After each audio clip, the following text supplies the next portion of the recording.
Good night, everyone. Tonight, God is good and God is good all the time. My name is Jazz Spiritual. I need to give the show news on tonight. And first, we're going to start with debt ceiling and a recession. We're still talking about debt ceiling because we have to June the 1st. So we have June the 1st, for agreement for debt ceiling. So I know raising the debt ceiling, you have to cut something back, something out. You want to save Social Security and Medicaid. I understand because I want it to be saved also. So we have to raise the debt ceiling or use the 14th Amendment or cut something. So that's three things right there, or some kind of agreement, we have to come up with. So I came up with one thing, so it's pretty much we have to come up with something quick before we got a couple of more weeks. I said, not cut the food stamp, but cut something down. The food stamp. We don't want default. We don't want it going into recession. So if recession happen, during the recession, business, struggling, to make a profit, layoff, job losses, unemployment rate, rise, during recession, reduction in consumer, spending, consumers straight to produce spending during the recession. It's gonna be hard, to try to keep up with everything when they go into recession. You're gonna be struggling and how you gonna make profits. So as they became more cautious with their money, so let's try to prevent default and recession. These the two things we don't want to go into. So let's either raise the debt ceiling or use the 14th Amendment, or either we have to cut something. So let's just get on the same page and make an agreement some kind of way, because it will affect the whole world. So I also want to talk about the House Bill 1020. So I also had talked about that May the 12th. That was a few days ago. So I see Jackson resident, they will appeal on the House Bill 1020. They were ruled on it. So 3 Jackson residents plan to appeal a judge ruling upholding House Bill 1020. Mailed it, for the white Mississippi Supreme Court, Chief Justice, to appoint a judge, in the county, but they blocked that, so I'm getting this news here late. So it was May the 15th, was seen here at Mississippi Center for Justice Attorney.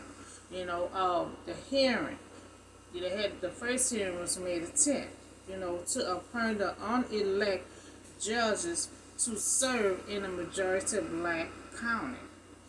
So you had 2 judges was all African American. So they was like, unelected, because they didn't want them to have a voice, they didn't want them to vote or anything, and they also didn't want to give them an appointment for the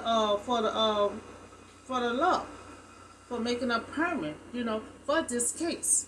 So even though the state judge, did not block the law, but a federal judge hearing a separate case on a House Bill of 1020, did a temporary block Chief Justice Randall, from making a permit, blocking from him making a permit under the law.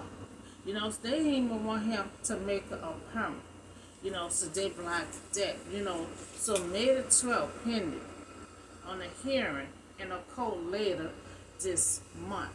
So we still have this month to try to make an appointment. They blocked it, but we're going to keep on trying.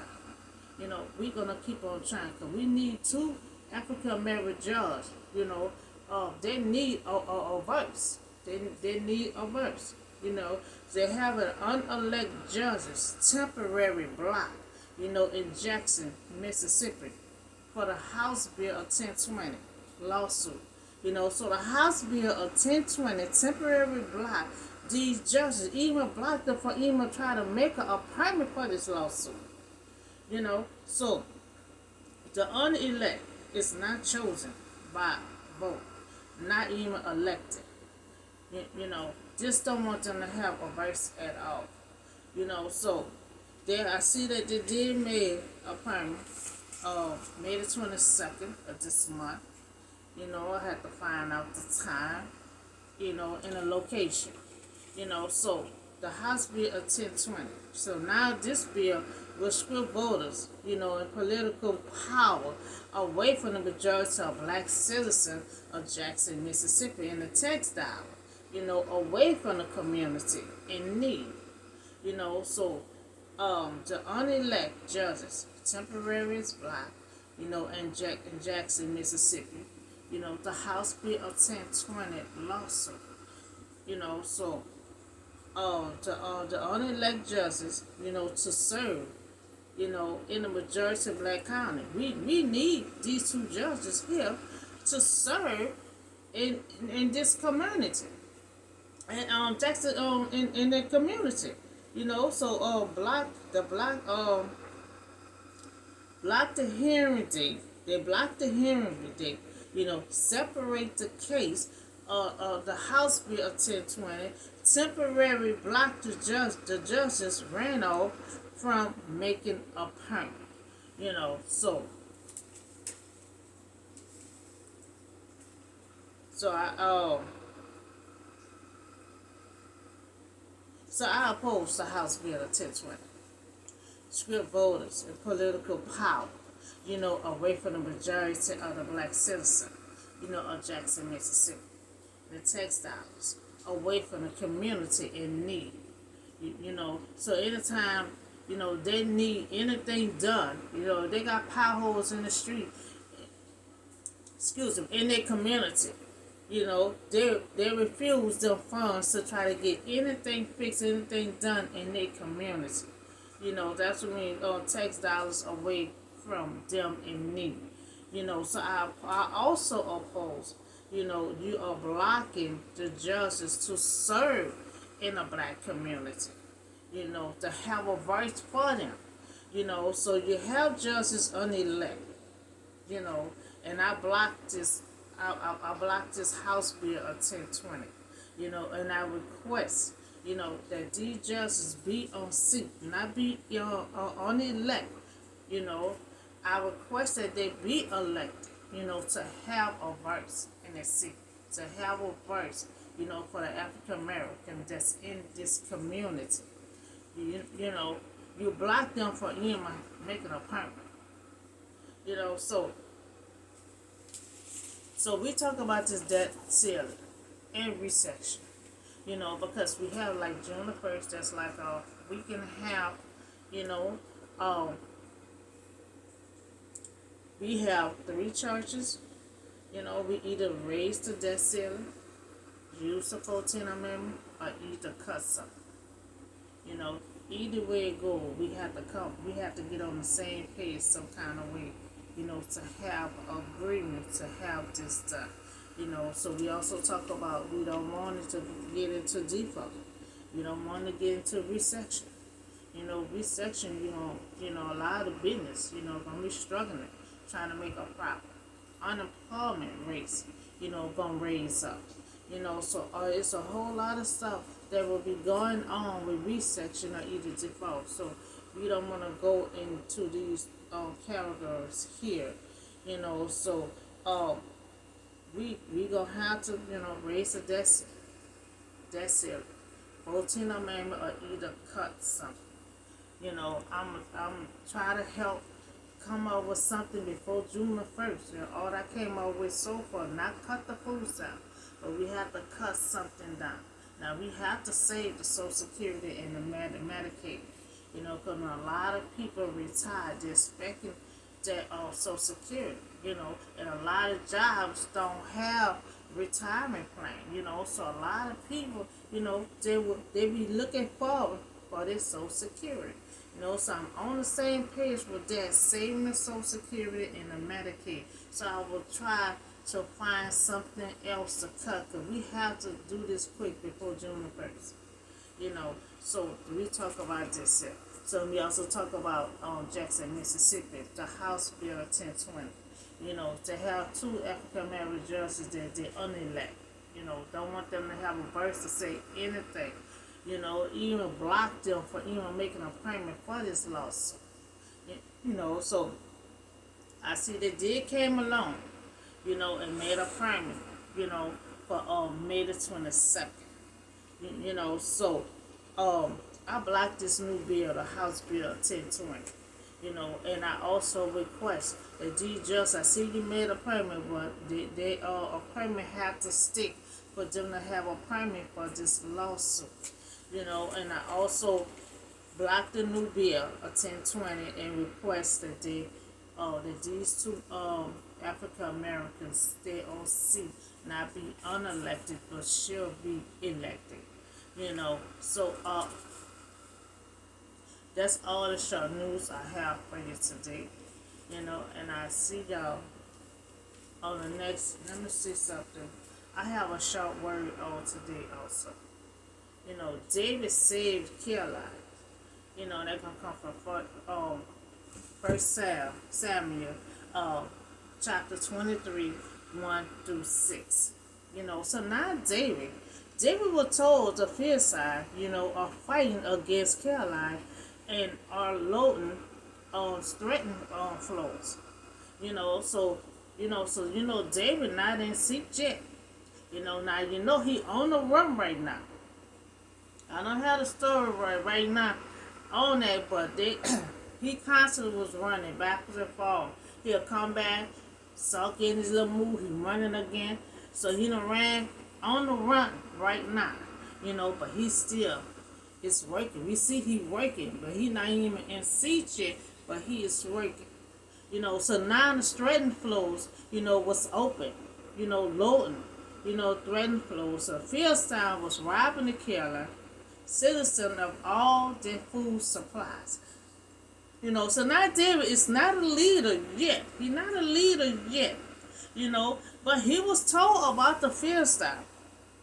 They didn't tell Saul. They told it to David.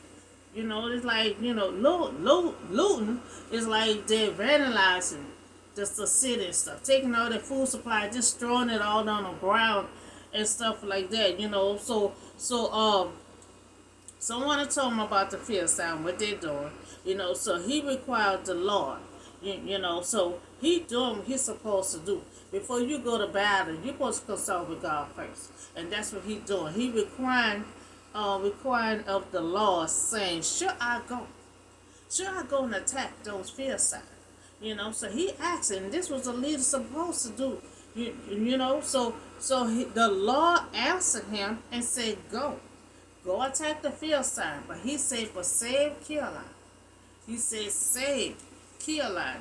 So David sought the Lord guidance, before he took action. And that's what you're supposed to do. Now he listened.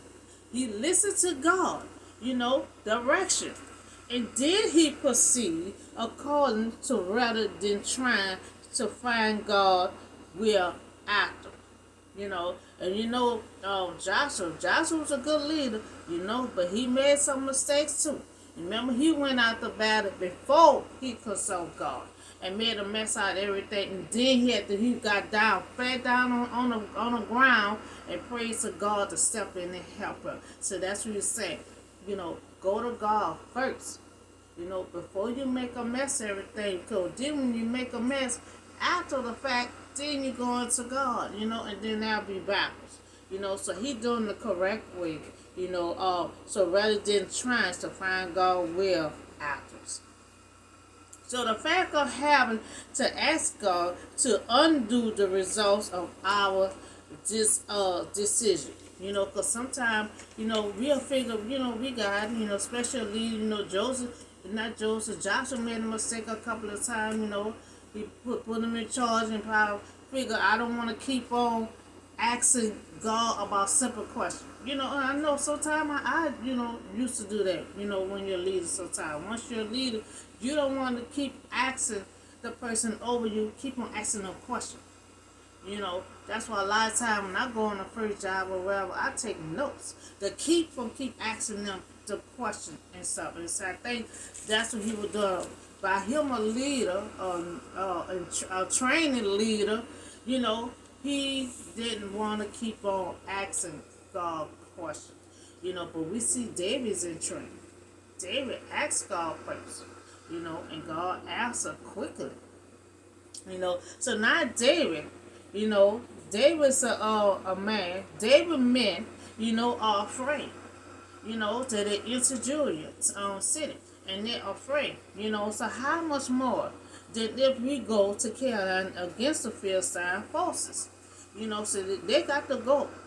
See, they're scared of the Philistine. Even though they know David tore that giant down, they're still afraid. They're just like the second generation. They were too scared to even enter their promised land because of the tall people in the Philistine.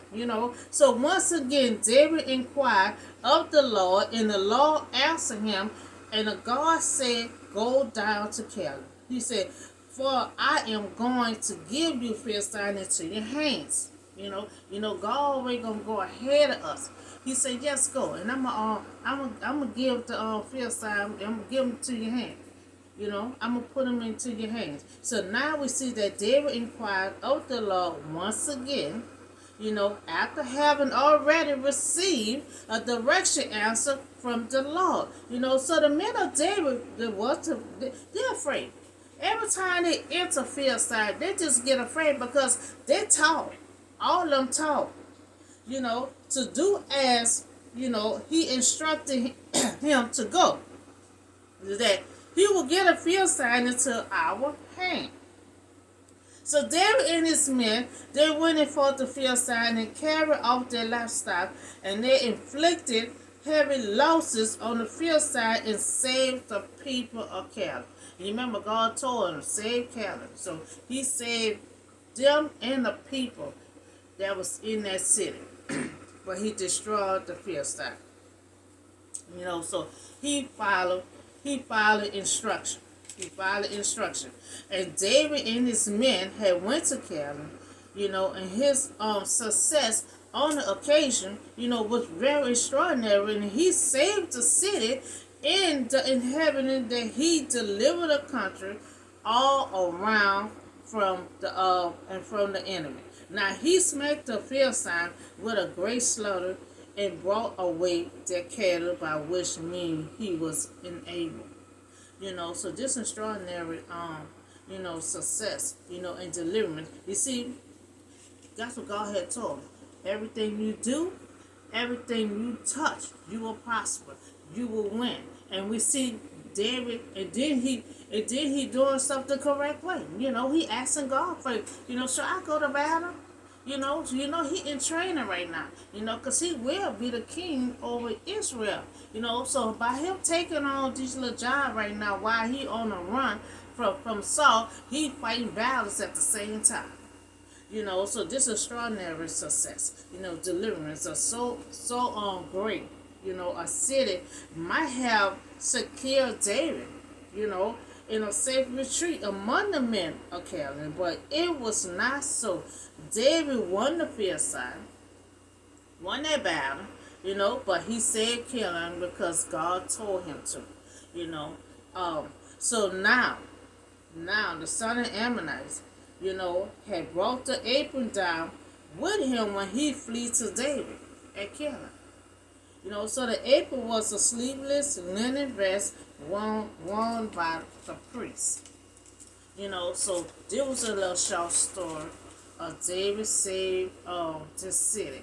Because God told him to save the city. God said destroy everything else. But you save this city here.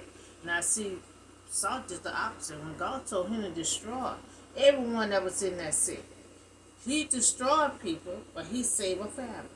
Brought the king back. God didn't tell him to do it. We see that David followed instruction, just like God told him. Okay, yes, you can go to battle. You know, I'm gonna go ahead and I'm gonna make sure bring them in your hands. You know, I need you to take care of them, but also save Keilah in this city. And he did just that. He followed instructions. You know, and so he's still on the run with Saul and working there. Remember, I used to tell y'all that all the time. You know, that David always gonna be on the run, but he's still gonna be working for God. And now, you know, later on, as he constantly be on the run, you know, his first wife is for Saul. He left her at home, but guess what? He gonna be finding other wives while he running for Saul. He gonna be working. He gonna be gaining wives and everything else. You know. So we talk about David saved Keilah, just city, because God told him to. He did a successful. You know, he won the Philistines, and he also saved the city that God had asked him to save. And so we also talk about the death ceiling and resection. You know, that we have three options, you know, either raise the debt ceiling, you know, or use the 14th Amendment, or either we have to cut something, you know, and we have to do this before June the 1st, you know, because we don't want to go into default, we don't want to go into resection, you know, so that's what we talk about the debt ceiling and resection. And so we also talk about the House Bill of 1020 in Mississippi. You know, to have two African American judges, but they have them unelected. You know, don't want them to speak, don't want them to say anything. And at one time, they even want them to make an appointment for the lawsuit. You know, so they, so I had requests. You know, I requested they stay in seat. You know, as these two judges, because the African American in that community need a voice, you know, because they're knocking them from having a voice, you know, and trying to knock the two judges, you know, to be in seats to have a voice for them, you know. So I oppose the House Bill of 1020 and also block it. You know, they're stripping away on the voters, you know, power, you know, away from the majority of the black citizens. You know, so I also oppose blocking the judges, you know, from making a permit for the lawsuit. You know, so I blocked the House bill and I request that the two judges stay on seat. And I see they did make an appointment for May the 22nd. You know, so that's all the news. That's all the news and the word that I have for y'all tonight. Y'all have a blessed night, and I see y'all on the next video.